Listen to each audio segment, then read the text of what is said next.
அண்மை செய்தியை பார்த்துக் கொண்டிருக்கிறோம். திமுக கூட்டணியில் விசிக மற்றும் காங்கிரஸ் ஆகிய இரண்டு கட்சிகளுக்கு தொகுதி பங்கீடு உடன்பாடு எட்டப்படாத நிலையில் சென்னை அசோக் நகரில் விசிக தலைவர் திருமாவளவனை காங்கிரஸ் கமிட்டி தலைவர் செல்வ பெருந்தகை சந்தித்திருக்கிறார். அதனை நாம் அண்மை செய்தியாக பார்த்துக் கொண்டிருக்கிறோம். இது குறித்த கூடுதல் விவரங்களை செய்தியாளர் சந்தோஷ் வழங்க நாம் கேட்கலாம். வணக்கம் சந்தோஷ், இந்த சந்திப்புக்கான காரணம் என்ன? விவரங்கள்.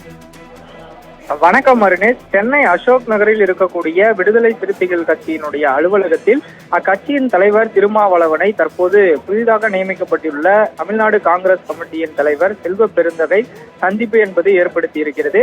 குறிப்பாக அவர் பதவியேற்றதற்கு பிறகாக திருமாவளவனுடன் சந்திப்பு ஏதும் இல்லாத இருந்த காரணத்தினாலும் அதே போல இந்த தொகுதி பங்கீடு பேச்சுவார்த்தை என்பது திமுகவுடன் எட்டப்படாத இருக்கக்கூடிய நிலையில் தற்போது இந்த சந்திப்பு என்பது முக்கியமானதாக பார்க்கப்பட்டு வருகிறது.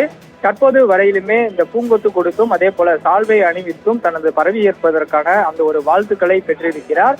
அது மட்டுமல்லாமல் திராவிட முன்னேற்ற கழகத்துடனான அந்த கூட்டணி என்பது திமுகவுடன் காங்கிரஸ் மற்றும் விசிக இரண்டு கட்சிகளும் தொகுதிகளின் பங்கீடு என்பது பேச்சுவார்த்தை தொடர்ச்சியாக நடைபெற்று வருகிறது.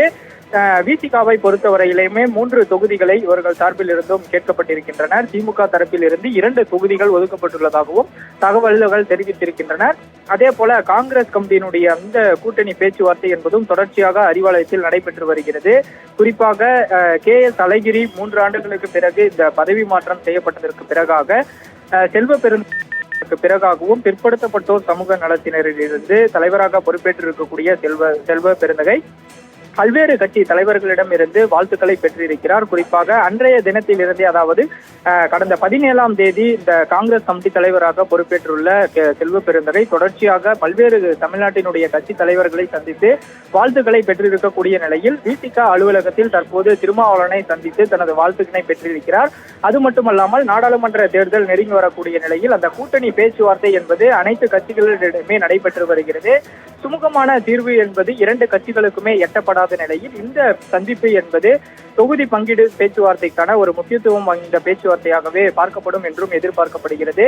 தற்போது வரையுமே நாம் பார்த்துக் கொண்டிருக்கும் காட்சி என்பது தொல் திருமாவளவனை தற்போது செல்வ பெருந்தகை சந்தித்து வாழ்த்துக்களை பெற்றதுடன் இந்த தொகுதி பங்கீடு குறிப்பான உள்ளிட்ட பேச்சுவார்த்தை என்பதும் நடத்துவதாகவும் தகவல்கள் தெரிவித்திருக்கின்றன.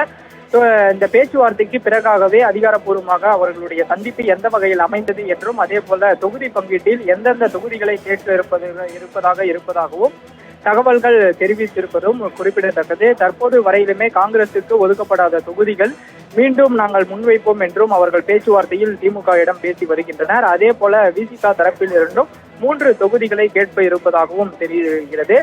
இந்த நிலையில் இவர்களுடைய சந்திப்பு என்பது ஒரு அரசியல் பார்வையாகவே பார்க்கப்பட்டு வருவதும் குறிப்பிடத்தக்கது. அருணேஷ், விவரங்களுக்கு நன்றி சந்தோஷ்.